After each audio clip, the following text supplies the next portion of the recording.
dengan akal pikiran manusia. Terlalu kecil kita ini kalau pengen cari tahu. Makanya daripada kita cari tahu, kita tidak tahu, malah sok tahu. Lebih baik hari ini belajar bilang, Tuhan, aku tahu Engkau tahu jalan hidupku. Amin, saudara.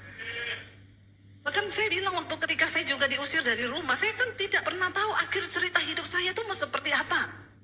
Saya tidak pernah menyangka, saya tidak pernah menduga Tuhan akan bawa saya di titik ini hari ini, sehingga hari ini saya bisa berdiri di GSJS, saudara. Amin. Ini yang berdiri di sini bukan orang sembarangan loh, saudara. Saya nggak akan pernah bisa tahu. Tapi bagian saya hanya percaya bahwa Tuhanlah yang tahu hidup saya. Dia tahu jalan hidupku tuh akan seperti apa. Hari ini jalani bersama Tuhan dan bilang aku akan keluar seperti emas murni. Yang kedua, saudara, lihat ayat yang berikutnya. Apa yang Ayub lakukan, saudara, sehingga dia itu melihat. Dikatakan di sana bahwa kakiku apa? Tetap mengikuti jejaknya, aku menuruti jalannya dan tidak menyimpang. Kakiku itu mengikuti jejak Tuhan. Saya mau tanya, mungkin saudara bertanya, mengikuti jejak Tuhan itu seperti apa, Bu? Piye gitu loh, nggak bisa kebayang mengikuti jejak Tuhan tuh kayak apa. Aku mengikuti jejak Tuhan dan aku tidak mau menyimpang. Di dalam hidup ini ada begitu banyak hal yang harus kita pilih, ada begitu banyak jalan yang harus kita pilih, tapi percayalah hanya waktu kita mengikuti jejaknya Tuhan, maka itu yang paling luar biasa. Saya dulu pernah dapat satu penglihatan ketika di kota Solo saya berdoa. Di situ saya harus memutuskan satu pergumulan yang cukup berat. Saya bilang, Tuhan, saya nggak berani berjalan. Kalau Tuhan ngomong A, itu nggak masuk akal saya, dan itu saya secara daging manusia saya nggak bisa pilih itu Tuhan, karena begitu bertentangan dengan logika saya. Saya berdoa puasa untuk keputusan itu, saudara. Dan tiba-tiba ketika saya doa puasa, saya dapat penglihatan. Saya berdiri di padang gurun, dan itu jalannya berkelok-kelok, nggak tahu di mana ujungnya. Lalu saya bilang gini, Tuhan, aku nggak mau melangkah di jalan ini karena saya tidak tahu ujungnya ada di mana. Tiba-tiba saya dapat penglihatan Tuhan Yesus itu turun di depan saya, dia pakai jubah putih. Spontan, saudara, karena saya ada di jalan itu, saya takut, saya tangkap ujung jubah Tuhan Yesus itu. Lalu Tuhan tuh menoleh ke belakang, dia berkata begini, selama aku di depanmu, seburuk apapun jalan itu, berjalanlah, sebab aku berada di depanmu dan engkau akan tahu. Saudara, dari situ saya tahu bahwa selama kita mengikuti jejaknya Tuhan, seringkali bertentangan dengan logika manusia, keputusan yang harus kita buat, tapi itu jalan Tuhan. Tuhan bilang, selama aku di depanmu, jangan pernah menyimpang dari jalannya Tuhan. Saya tuh ingat dulu, saya ketika itu baru belajar pakai Google Map. Di Jakarta saya pelayanan, saya nyetir sendiri karena suami juga ada pelayanan.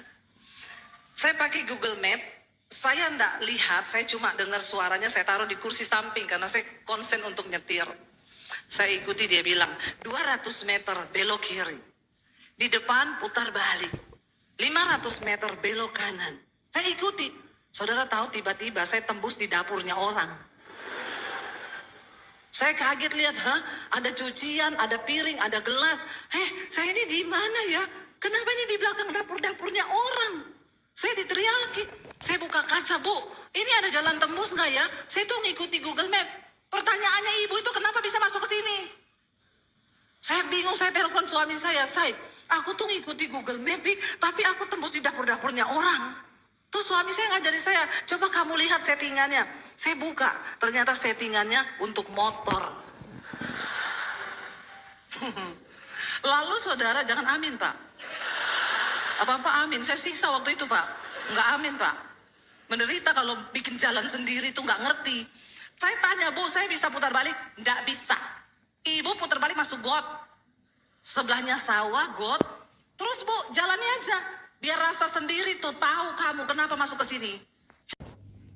Karena itu saudara, ayo bilang, aku tuh mengikuti jejaknya Tuhan. Walaupun seringkali kita tidak mengerti. Ada lagunya kan?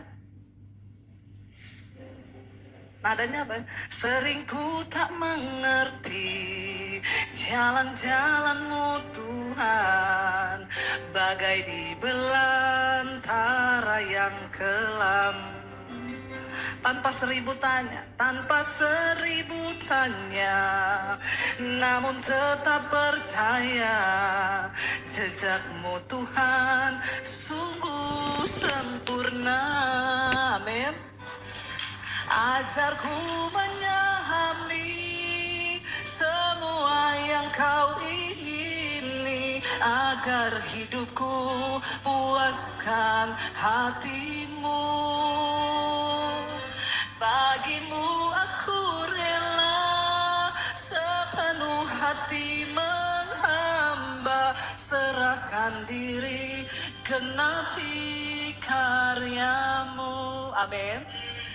Walaupun kau tidak pahami, hari ini kau tidak pahami, bahkan kadang kita tidak mengerti, tapi ayo, jejaknya Tuhan itu sempurna bagi hidup kita. Saya bukan hamba Tuhan yang ngomong toh, saya itu mengikuti Tuhan. Saudara, seringkali buta, nggak tahu apa yang ada di depanku. Tapi ketika hari itu datang, saya nggak tahu arah mau kemana, saya nggak tahu masa depan saya mau bagaimana. Saya cuma bilang, aku percaya Tuhan, janji-Mu itu ya dan amin. Dan satu saat saya pasti akan melihat itu digenapi di hidupku Tuhan. Walaupun manusia lain mungkin berkata goblok, bodoh, ngapain ikut Tuhan sampai sebegitunya. Ada upah saudara yang menanti engkau. Waktu engkau setia dan terus berpikir bagaimana aku mencapai tujuan Tuhan dalam hidup ini. Karena waktu kita mati satu saat nanti, ya akan Tuhan tanya, apakah engkau sudah mencapai panggilanku atas hidupmu? Karena saya mau bilang hari ini saudara, jangan sia-siakan waktumu untuk melakukan hal-hal yang bodoh. Karena kita tidak pernah tahu kapan kita dipanggil Tuhan. Sedih mendengar beberapa waktu yang lalu di Jakarta, satu nightclub terbakar. Dan di sana bahkan ada beberapa jenazah yang tidak bisa ditemukan karena jadi abu. Benar-benar seperti dikremasi. Saya cuma mau bilang, mengingatkan kita begini. Kita nggak pernah tahu kita ini akan mati di mana. Karena tidak semua orang akan mati di tempat tidur. Teman saya suaminya meninggal di bandara waktu lagi nunggu bagasi. Sehat, tidak ada sakit. Lagi nunggu bagasi, jatuh mati. Malam itu saya yakin mereka juga tidak menyangka kalau itu adalah malam terakhir. Dan mereka nggak sadar kalau akan terjadi kebakaran itu malam itu. Saya cuma mau bilang hari ini, coba engkau renungkan kembali, kemana engkau akan pergi, hei anak-anak muda. Itu video yang beredar, mereka teriak ketika sudah tidak menemukan jalan keluar, sudah terkurung dengan asap. Semua orang komen gini, kok nggak ada yang nyebut nama Tuhan ya? Yang satu panggil temannya, yang satu panggil siapanya, tapi nggak ada yang menyebut nama Tuhan di situ. Ya mungkin karena memang di tempat seperti itu orang tidak ingat Tuhan lain. Saya cuma mau ngomong saudara, tidak main-main. Kenapa saya selalu berkata, cari Tuhan, kejar Tuhan, ikuti jejaknya Tuhan. Kalaupun kita mati hari ini, tapi kita mengikuti jejaknya Tuhan, itu kita dapat jaminan hidup yang kekal. Amin saudara. Bukan soal matinya kapan, tapi pastikan langkahmu itu ada di dalam jejaknya Tuhan. Kalau mati seperti itu saudara, bahkan kabarnya ada seorang suami yang mati di situ, dia izin malam itu sama istrinya mau lebur. Ternyata pergi ke tempat maksiat, dugem. Yang suka-suka dugem di sini bertobat saudara, bertobat. Ya, dugem tuh dunia gemetar. Gemetar-gemetar di situ. Apa yang kita cari di dunia ini coba? Ikuti jejaknya Tuhan, bukan soal ya kan? Ngeri loh, ngeri. Saya coba membayangkan itu bagaimana mereka teriak, aku mau mati, tolong. Udah asap semua, nggak temukan jalan keluar. Ya semoga mereka sempat bertobat hari itu. Coba kita renungkan di mana tempat terakhir kita mati. Tuhan panggil kita di mana. Ini penting karena kita semua nggak akan pernah tahu itu. Tapi pastikan hari ini kau terus jalan hidupmu itu ngikuti jejaknya Tuhan. Amin saudara. Dan tidak akan pernah ada penyesalan waktu kita ini terus hidup mengikuti jejak Tuhan dalam hidup kita. Anak-anak muda pikirkan baik-baik. Ikuti jejak Tuhan. Jangan kau pakai pikiranmu sendiri. Mulai tanya, aku ini Tuhan mau ikuti yang siapa? Karena kita ini sering salah pilihan. Saya dulu salah pilih saudara. Waktu SMA saya sekolah dulu saya ambil jurusan IPA. Setelah kesininya ujiannya ekonomi terus. Padahal jurusannya IPA loh. Tapi ke ujiannya ekonomi terus ya. Banyak kan yang salah pilih toh. Ketahuan nih. Ujian ekonomi terus toh. Urusan jatuh tempo. Itu yang banyak. Karena kalau kita salah pilih arah, kita menyimpang dari jalannya Tuhan saudara. Yang pertama, hidupmu ribet. Yang kedua, kau meribetkan hidup orang lain. Hai suami, jangan ribetin hidup istrimu karena kau menyimpang dari jalan Tuhan. Hai istri, jangan bikin ribet hidup suami dan anak-anakmu karena kau menyimpang dari jalan Tuhan. Hai orang tua, jangan bikin ribet anak-anakmu karena kau menyimpang dari jalan Tuhan. Saya tuh dengar anak saya bilang, itu teman saya mam, papa mamanya tiap hari berantem, sekarang anaknya kasihan. Makanya anaknya ngerokok, dugem dan lain sebagainya karena lihat orang tuanya tuh menyimpang dari jalan Tuhan.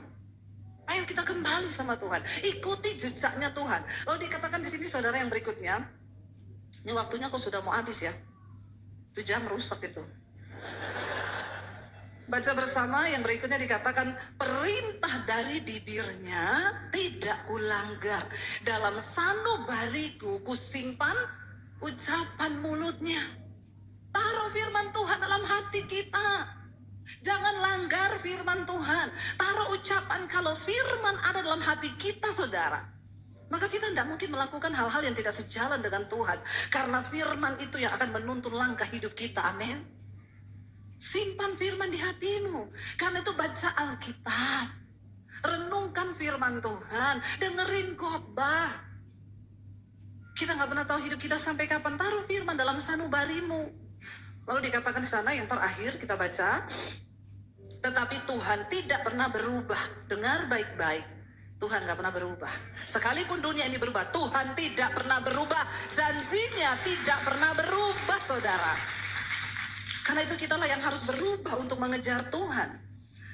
Tuhan tidak pernah berubah. Siapa dapat menghalangi dia? Dia punya kedaulatan atas hidup kita. Apa yang dikehendakinya, dilaksanakannya juga. Karena ia akan menyelesaikan apa yang ditetapkan atasku. Dan banyak lagi hal yang serupa itu dimaksudkannya. Sekali Tuhan berfirman, dia akan lakukan itu dalam hidupmu. Sekali dia merencanakan hal yang besar atas hidupmu, maka dia tidak pernah menyerah dengan engkau saudara. Dia Tuhan yang akan terus mau membawa kita ini kembali kepada panggilan dan rencana Tuhan. Saya berdoa, biar setiap kita hari ini mau menggenapi itu. Biar setiap kita itu mau berkata, Tuhan di waktu sisa hidupku ini, aku mau pakai sungguh-sungguh Tuhan untuk menggenapi setiap panggilan Tuhan atas hidupku. Karena dia tidak pernah gagal dan dia tidak pernah berubah. Dia melaksanakan apa yang menjadi ketetapannya dalam hidup kita. Sekalipun dunia berubah, Tuhan gak pernah berubah. Bangkit berdiri bersama.